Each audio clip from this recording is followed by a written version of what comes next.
Hi everyone! Well, I'm here at the Rusted Garden today, and Gary and I are going to share some tips for managing disease, keeping your tomatoes productive, and also talk about some of our favorite tomato varieties. These are tomato plants that I've been growing since April. These were actually grown under a cloche to get them out. The cloche helps deal with frost. But I thought we could start here because they're producing now, and that's one of the tips that I have, is try and get a couple of plants, there's actually 6 here, but 1 or 2 plants, get them out early, and you can use the glass cloches. I can't grab one, but there is one right over there to the left. I'll grab when we start walking over. When the frost comes or the cold comes, just put the vase over top. Your plant will do well, it'll stay warm, and you'll get tomatoes early, and you can see everything that's coming in here. We got a ton of tomatoes under here. Yeah. These look amazing. So we got, look at all those tomatoes. let's see if I can pull it out of the gosh. way. I gotta start tying this up. Tie up these tomatoes here, huh, Gary? I do. Lots of tomatoes. You can see more right in there. A ton of them. Can I pick one of these? You can take it, yeah. Dinner, maybe? You're gonna notice Serenade spray on there too. We'll talk about that. So there's a lot of tomatoes in there. Got a ton. There's probably 6 that we can take. Is there aroma? They look like it. Uh-huh. The name is right there. You have to take it. Early Girl. Okay, these are Early Girl. So an Early Girl. This has been one of my favorite tomatoes to keep, and I do recommend the Early Girl. You get these at Home Depot. You can get them at Lowe's. They produce really, really well.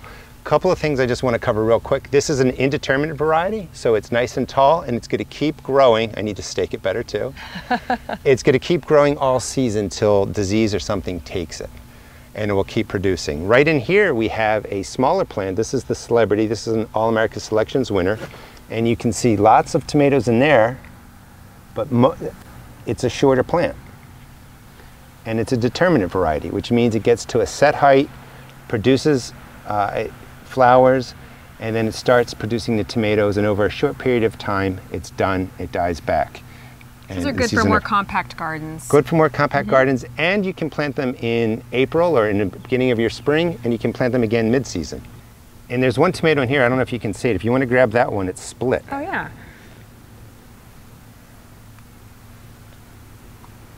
Waiting for Joe to get down here a second. Yeah, just pull, yeah. Give it a twist. Here we go. It's okay. on there tight. Yeah, we see it split at the top there.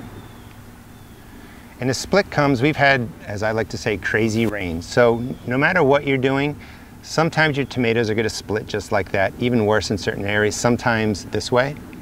Because it rains so fast, it rains so much, they drink in a lot of water, they expand before the skin can stretch and they split. So that's not something to worry about, that's not something you're doing wrong. So in my case though, where I don't get rain, if I'm seeing splits, it means I'm watering too much, I need to back off on the watering. Right, so you can do that too. You could have very dry soil, then you got a free time, you're not working that day, you give them a ton of water, they expand too quick. So you want to go slow and low with the water. So definitely water deeply and water on a schedule. Right, let's go over to the tomato hedge. Sounds great. Before we do that, can I just talk about something here with the yellowing? Now yellowing doesn't always mean it's a sign of disease, but I know in my garden when I start to get yellowing on my tomato leaves, I like to just trim off the yellowed branch, because it really does tend to spread very quickly. You can use scissors or a pruner if you want to. You're being gentle with my plants, I appreciate it. Sure, you're welcome. It does tend to spread quickly throughout the plant. Right. So I like to keep the yellowing leaves trimmed off, and then it just keeps the plant healthy and also gives some more airflow to your tomato plant. And when you see that, the pattern you have there, this is not a disease, this is nothing to worry about like you're saying. These are just plant leaves that are dying off for whatever reason. When it starts getting hot, we've been over 90 degrees, sometimes your leaves just die off. Cut them back, it might be a time for a nitrogen feeding or something they need, but just because your leaves yellow doesn't mean you got something that you got to worry about. So we're going to head over towards the tomato hedge area and a garden bed where Gary has a ton of tomatoes over here. I think these are a lot of All-America Selections varieties. They are. And we want to talk a little bit about bottom pruning. Now, bottom pruning is very important to give airflow to your tomato plants. And you can see Gary's got about 10 to 14 inches of the leaves trimmed off the bottom of his tomato plants. And you want to do it kind of gradually over time, so you're not trimming too much off the bottom of the tomato plant at once. But this provides airflow and really helps manage the disease over the life of the tomato plant. And it's something we need on the East Coast. We get leaf spot and we get early blight. And also I like to prune in between here. These are set closely, so if you're just getting started, you could put 3 feet between your tomato plants or even further if you just want to kind of get going. As you put plants closer together, especially on the East Coast, there's more risk of disease and problems. But definitely slowly do as you were saying. Right, and I trim on the West Coast too, just for the same reason, to give airflow, help manage the pests, help manage the diseases, and just give the tomato plants a little more space to grow. And you can see what's going on more under your tomato plant too. You can harvest them easier, you can just have better access to the plant, and it really does help manage the disease. And you're going to see the first tomato start at the bottom, and so everything's going to work its way up. So technically you could actually keep pruning because your indeterminate varieties are going to keep growing upwards. There are a ton of tomatoes on here. Look at these, they're absolutely beautiful. Let me show you the tomatoes right in here. Juliet, wow. Scarring pattern. And they're huge. Sometimes something like this is called cat facing. It's not so bad, but that's not a disease, that's not insect damage. That's just when the temperatures sometimes are too cold or too hot too quickly, the bottom and sides of your tomatoes can just distort like that. But that's nothing to worry about if you see that. Nothing to worry about, and you can just cut that part out. Yep. When your tomato gets ripe, you don't have to worry about, you know, getting rid of the whole tomato or anything. It's not going to hurt you by eating that tomato. Right. Now I know you like the Jubilee. I want to show you the tomato hedge and where that's growing. Okay, sounds good. Jubilee is at the end. And I love this tomato hedge, Gary. I got to hand it to you. What a great idea. You're growing so many tomatoes in this little bit of space, and you've got them tied up very simply with this T-post and this string. Right. So I think you're going to add another layer of string as they grow, right, to hold them up better? Yeah, you can keep going up as you need to. These are indeterminate varieties and determinate varieties mixed. But I saw this when we went to the AS trials to see how they were, you know, testing out different flowers and fruits, vegetables, and tomatoes. They just had these hedges, and I wanted to reproduce that coming to the new garden. So this is small scale. Theirs just went on, you know, for like 50 yards, but this is just small scale. But the trellising is super inexpensive and simple for anyone to do. It's easy to do. And there's all kinds of different varieties packed in there. Great. So the Jubilee is one of my favorites, actually, the Golden Jubilee. It's in there. Now I know you like the colored tomatoes. I love the yellow ones especially. So these are absolutely beautiful. The Golden Jubilee is one of my favorites. The yellow tomatoes are super sweet, and they tend to grow to a pretty good size too. So I would highly recommend any yellow tomatoes, especially if you like a tomato that's a little more acidic. Pick up some Golden Jubilee seeds, which I just happen to have in my tomato seed collection. These are going to get, like 10 ounces, and they're getting close, maybe in the next 10 to 14 days. One of my favorite ways to have these, I don't know if you've ever tried this, is a garden grilled cheese. You just slice them up, you get like a really sharp cheddar, maybe put a piece of chicken or a piece of ham on it if you like, you know, if you like meat, which I do. Maybe a little bit of pesto, some basil, and it's just amazing. Sometimes sourdough bread is perfect with it too. I do with just a straight tomato slice, toasted in butter. Oh my gosh, it's good. Sounds good. Oh, and mayonnaise. Yes, delicious. So, do you have a favorite variety that you like to grow here? So everything's my favorite variety. I don't. It's hard to pick. So I kind of like the black cherry, which is in the hedge that's behind Jerry. Actually, I'll show you that. So I have 2 hedges. I've got this hedge and I got a cherry tomato hedge. And what I really like is just the colors and shapes of the fruit. So I try and grow a bunch of different things. And the goal with the hedge over here is to just be able to pick out a bowl of mixed cherry tomatoes, and if we spin around I can show you so beautiful how well this is doing in the garden and the shapes. Now just look how wide it's getting, and you can see lined up straight to here are other T-posts, one right here to the other T-post, because cherry tomatoes will get out of control. So the string's going to go right in here to pull these together.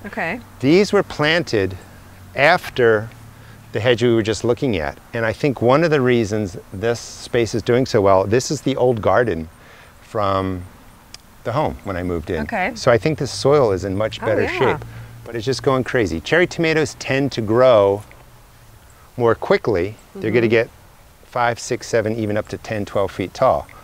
So I got a lot of work to do to pull these together, but the string will just pull these right in. Nice, and we'll go right up. That's a very easy way to trellis, and just to manage the area too, with just that string and the T-posts. It'd be perfect. And then these are getting spray too. I mean, they've really grown. So I'm like, seriously, in the last 3 days, these have probably grown almost 12 inches. That's why they're flopping over. Since we've been here, we were gone for a day and then came back. I can definitely see a difference in the growth. And the whole key, and I'm going to stress it as we're working together, whatever spray you want to use to control diseases is up to you. Most of them work fine. It's sticking to the routine. And these plants are looking really good. I can see some remnants of the Serenade on there, but with this heavy rain, I'm going to probably spray again tomorrow. So when you're doing a routine, you might go to every 10 to 14 days. If it's sunny and clear and dry, you can go a little past 14 days. If it's raining heavily, do your sprays a little bit earlier. So in California, maybe you can go 14 to 21 days? For the whole summer. Yeah. I usually say like 3 weeks, so perfect. I see some of my very favorite variety of tomato over here, and that's the Tiny Tim. So let's go take a look at that. All right, let's walk over there.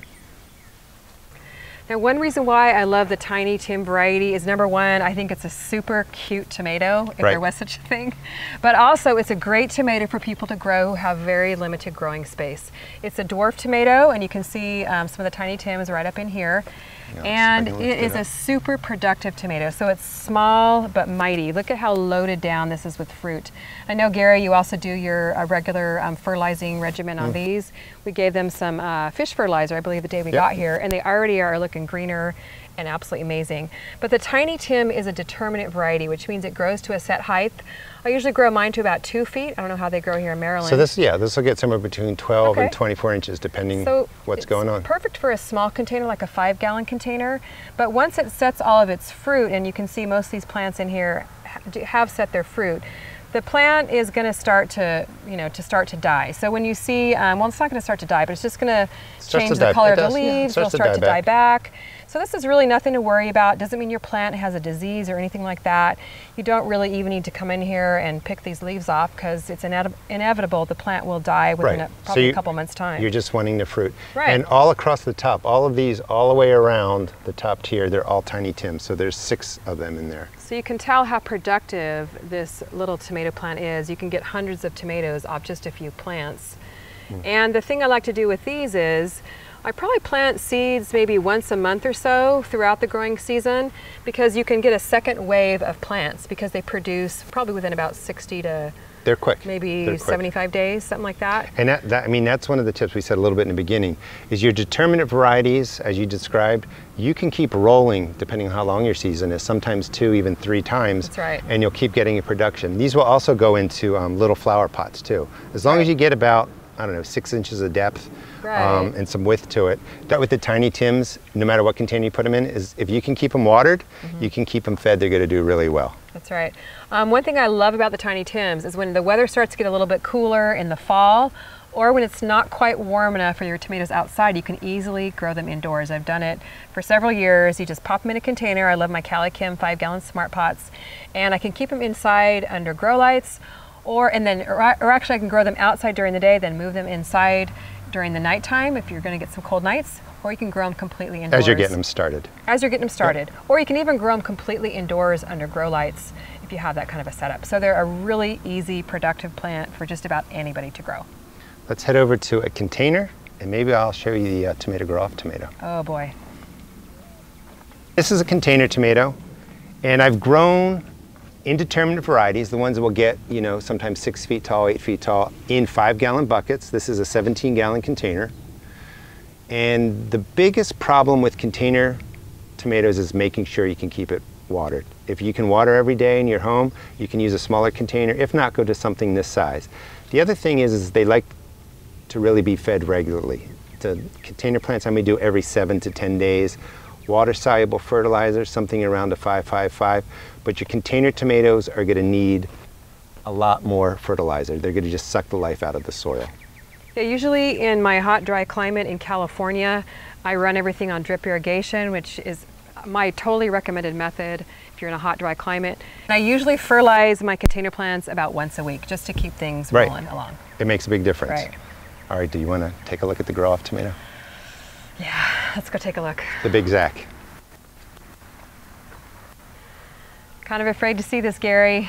Well, I want to give people a tip. If you're growing tomatoes for size, if you're doing your a contest like the tomato grow-off, or you're doing something with the county fair. Oh my gosh, look at that tomato. It's gotten bigger since we've been here. Sorry to interrupt, Gary, but it looks amazing. I mean, it's almost as long as that's huge. My hand. So it's probably 3 pounds. oh, I don't know, it's getting close. We'll see what it does. So the key is large size tomatoes, pick a variety that grows well. The Big Zac was recommended to me by a bunch of subscribers, and I appreciate that because it is doing exactly what they said it would do. I mean, there's lots of large ones down there. But if you're really growing something to win a contest, you want to start removing the tomatoes that are popping up higher up so that the energy goes right into the bigger tomato. And that's one way to really increase the size of your plant and hopefully win something at the county fair. Wait, you're giving me your secret? You can use it, it's free. Well, I think I'm definitely inspired to stick to a better fertilizing schedule, especially with my competition tomatoes. So I'll be doing that as soon as I get home. Now, one thing we did want to mention is when you're pruning your tomatoes, you definitely don't want to prune your determinate tomatoes. Here we have like another crop growing. You got these in a little bit later than the other determinate varieties? This is the third round of my indeterminate varieties, but let's pretend they're determinate varieties for your point. Oh, okay. Sorry about that. That's okay. So yeah, for your determinate varieties, you don't want to prune. It's really not necessary. You can do some little light pruning at the bottom if you want to, or as you see yellowing or diseased leaves. But it's a good idea to get a second or even a third round going a little bit later in the season, but you definitely don't need to prune them like you do indeterminate varieties. Yeah, so the indeterminate variety, as a tip too, which you might not have to do, but because of our disease really comes in, third wave of indeterminate varieties, they're much smaller, and for whatever reason, I found this wave coming up, if disease hits the other plants, one, these are a lot easier to manage, spraying takes a second, but they don't seem to pick up the diseases like the other plants. So if they die off, these are getting ready to take off, and then you miss that period of time when the diseases really grow, because they need a specific temperature, a certain amount of rain, and all that kind of stuff. So sometimes these plants survive, the diseases sort of die off or go away because the temperatures change. That's right, and in Southern California, it's a good idea to get some determinate varieties growing later in the summer, such as the Tiny Tim I talked about earlier, because they do grow a little bit faster, and in our climate, we can grow tomatoes much later in the season. So once you've got your first round going, get yourself another round of the smaller determinate plants going, and you'll have tomatoes growing later in the season as well. Well, let us know what tips you find especially helpful for growing tomatoes in your garden. And we'd also love to hear what some of your favorite varieties are.